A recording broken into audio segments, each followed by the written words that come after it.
राजा परीक्षित ने एक क्षण में सब कुछ छोड़ दिया और कहां गए? गंगा के तट पे। और एक और संदेश देता चलूं गंगा के नाम पर, आज देश में गंगा जमुना सुरक्षित नहीं है, पवित्र नहीं है। अभी महाकुंभ आने वाला है 12 वर्ष के बाद, और हम सबको गंगा के उस विराट कुंभ में शामिल होना है। देखिए, पिछली बार हरिद्वार में कुंभ पड़ा तो काफी लोगों ने कहा कि बहुत बड़ी भीड़ हुई। बोले कितने? बोले 5 करोड़। कितने? जोर से बोली, कितने करोड़? आबादी कितनी है हिंदुओं की? भारत में बताओ कितनी आबादी होगी? 80 से 85 करोड़ हिंदू है भारत में। उसमें से कितने गए कुंभ में? बाकी के क्या कर रहे थे? और जवाब दो ना। ये हंसने की बात नहीं है, ये हंसने की बात नहीं है। बाकी के हिंदू कहां गए? फिर कहते हैं हिंदुओं को कोई पूछता नहीं है, तुम हो क्या तुम्हें कोई पूछे? क्यों पूछे कोई तुम्हें? तुम अपने धर्म के लिए चिंता नहीं करते, अपने परमात्मा का चिंतन नहीं करते, अपने आत्म कल्याण की कोई व्यवस्था नहीं करते। तुम्हें पूछेगा कोई क्यों? कोई पूछे, भगवान को माने, धर्म का काम करे, उसमें भी उंगली जरूर लड़ानी है, उसे भी नास्तिक बनाना है, उसे भी कुमार्ग पर ले जाना है। इसे भी ना हम अच्छा करेंगे और ना अच्छा करने देंगे। फिर कहते हैं वी आर हिंदू। ऐसी जगह पे मारेंगे यमराज के दूत, ध्यान रखना। डरा नहीं रहा हूं। एक तो मैं अच्छा काम करता नहीं और दूसरा मैं दूसरे को प्रेरित करूं बुरा काम करने के लिए। कितना बड़ा पाप है रे।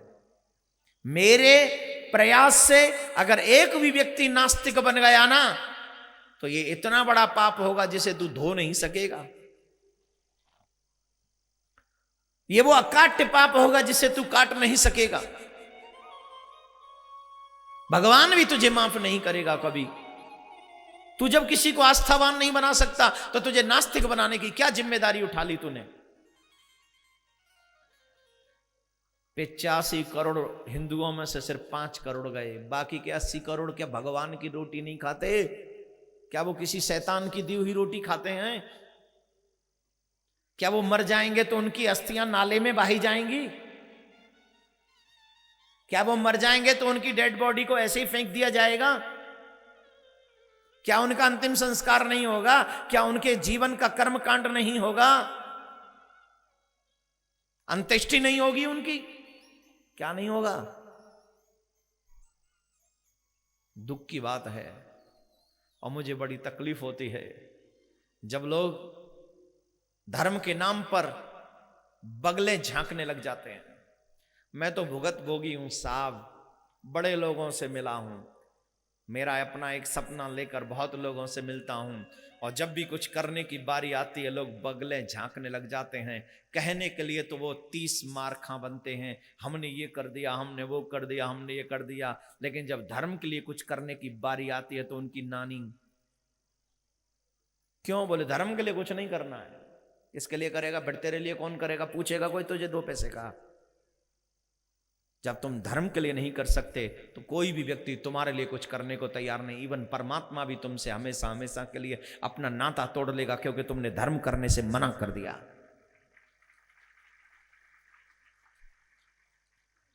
धर्म के ये मंच अपनी कॉलर ऊंची करने के लिए नहीं है, धर्म के झंडे को हाथ में ले जाने वालों का आदर हो, इसलिए सनातन धर्म के ये मंच लगते हैं। ये ऐसे ही नहीं लगते।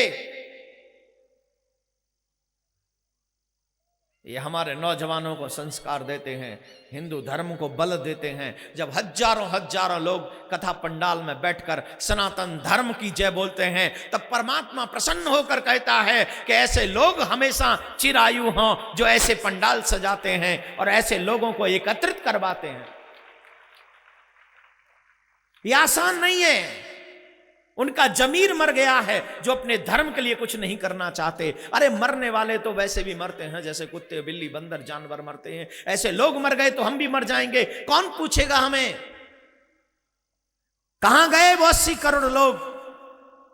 उन 80 करोड़ लोगों के होते हुए तुम्हारी गाय को सरेआम काट दिया जाता है। गंगा तुम्हारे देखने का, दर्शन करने का मन नहीं करता। जमुना में पानी निर्मल नहीं है, पानी ही नहीं है। दिल्ली का गंदा नाला बहता है जमुना में। हजारों हमारी बहन अभी दीपावली के बाद यमदतिया नहाती हैं, अपने भाई की उंगली पकड़कर यमुना में नहाती हैं। वो यमुना में नहाते डरती हैं कि हम नाले में नहा रही हैं कि जमुना में नहा रही हैं। जमुना का पानी जाकर देखिए। कहां गए वो 80 करोड़ लोग? क्या भगवान पूछता नहीं होगा उनसे कि तुम्हारा जमीर है कि मर गया? जब भी कुछ जरूरतें पड़ती है, भगवान ये दे दो ये दे दो, और जब भगवान को तुम्हारी सेवा की जरूरत पड़ती है तो गुड बाय। 2 पैसे का नहीं पूछने वाला कोई, भगवान तो बिल्कुल भी नहीं। गंगा के तट पर चले जाओ, हम लोग वहां वस्त्र धो लेते हैं। नर्मदा के तट पर चले जाओ, हम वहां वस्त्र धो लेते हैं। अरे तेरे घर में पानी ना आएगा? घर में धो ले जाके। आप लोग जितने भी लोग यहाँ बैठे हैं, अगर आज अपने धर्म के लिए कुछ करना चाहते हो ना, तो एक काम करो, आज ही कसम खाओ ना हम गंगा के तट पर जाकर, न जमुना के तट पर, न संगम पर, न कहीं भी किसी भी धार्मिक नदी पर हम अपने वस्त्र नहीं धोएंगे, साबुन शैम्पू यूज नहीं करेंगे। इतनी कसम तो तुम अभी खा सकते हो। और इससे तुम वो निर्मल जल बनाने में कम से कम तुम अपनी तरफ से भूमिका अदा कर सकते हो। कौन कौन खाता है ये कसम आज मेरे साथ बोलो? हाथ ही नहीं उठाना, पता चले फिर तेरे कपड़े वहीं डूब रहे हैं तो ध्यान रखियो। उठा, लेफ्ट हैंड साइड। तुम जाते, बोले हम तो जाते ही नहीं साहब इसीलिए कहीं। अरे नर्मदा जी तो आप ही के यहां बहती हैं क्यों भाई? आईपी वीआईपी वीआईपी हो, तुम्हारा कोई धर्म नहीं है? उठाओ हाथ, बताओ, हम नहीं करेंगे। हमको, अरे पहल तुम करोगे तो हम सब पीछे, आप आगे बढ़ो हम पीछे चलते। और मैं तो बिल्कुल भी ये गलती नहीं करता हूं, बिल्कुल भी नहीं। मेरे तन के जो भी वस्त्र भीगते हैं उनको भी हम लोग वहां से वापस ले आते हैं, अपने जहां रहेंगे वहीं धोएंगे। क्यों? बोले ये गंगा माँ हमारे पाप धोने के लिए है, हमारे तन का मैल धोने के लिए नहीं है। वो तो हमारे पाप धोने वाली माँ है।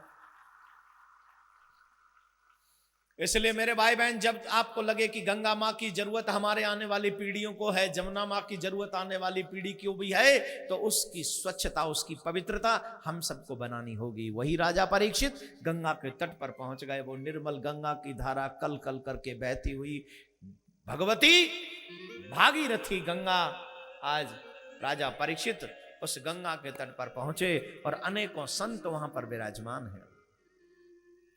अनेकों संत जब विराजमान हैं तो उन सभी संतों से एक प्रश्न किया गया, कृपा करके बताइए जिसकी मृत्यु 7वें दिन हो वो क्या करे और क्या न करे।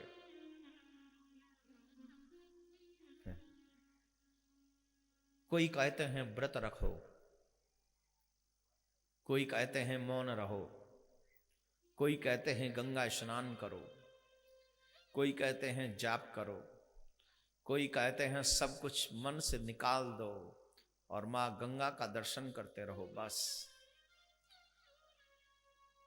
कोई कुछ कहते हैं, कोई कुछ कहते हैं। उसी समय देवर्षि नारद ने देखा कि ये बहुत अच्छा जिज्ञासु है, पहली बार कोई जिज्ञासा कर रहा है मौत से पहले क्या करना चाहिए। हर कोई व्यक्ति पूछ लेता है मुहूर्त शादी का, हर कोई व्यक्ति मुहूर्त पूछ लेता है अपने बेटे के विवाह का, बेटी के विवाह का, हर कोई व्यक्ति पूछ लेता है मुहूर्त अपने बिजनेस का, हर कोई व्यक्ति मुहूर्त पूछ लेता है अपने बच्चे के नामकरण संस्कार का, इत्यादि जितने भी मुहूर्त हैं पूछ लेता है। लेकिन अगर कोई मुहूर्त नहीं पूछता है तो मरने का मुहूर्त कोई नहीं पूछता है। पूछता है? मृत्यु का मुहूर्त कोई पूछता है? महाराज मैं कौन सी घड़ी में मरूंगा कुछ बता दो, पूछता है? नहीं ना।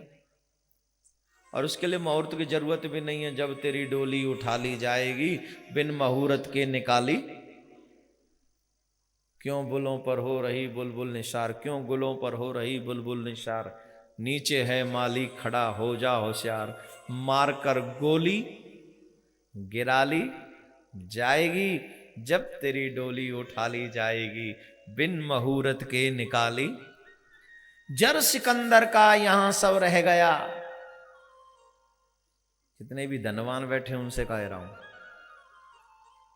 और जो टीवी पे सुन रहे वो धनवान भी सुन ले, और हम जैसे निर्धन तो सुन ही रहे हैं।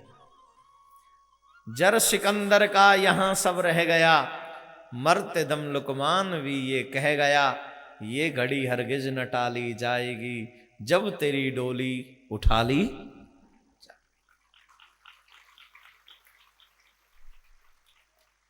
ये किराए पर मिला तुझको मकान।